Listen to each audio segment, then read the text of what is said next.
order to step into our power, to recreate our world, to install our divine intention, how more can we, as a joint effort, assist the new humanity to surface?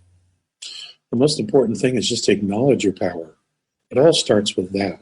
It all starts with acknowledging the fact that you have power, okay? That you've always had power. And then once you come into that realization, forgive yourself for ever thinking you didn't, and just move beyond it.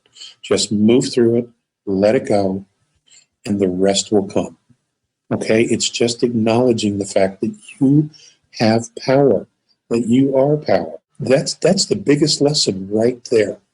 You know, no more powerlessness. It just simply doesn't exist. It simply doesn't exist. It's a fallacy. It's something they want, the powers that be want us to believe and to buy into, because that gives them control over us.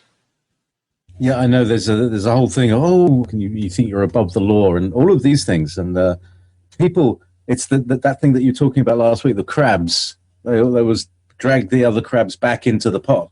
Sure, because everybody believes you don't have any power, so why would they let him get away? Well, he's there to show you the way, to show you can get out of the bucket.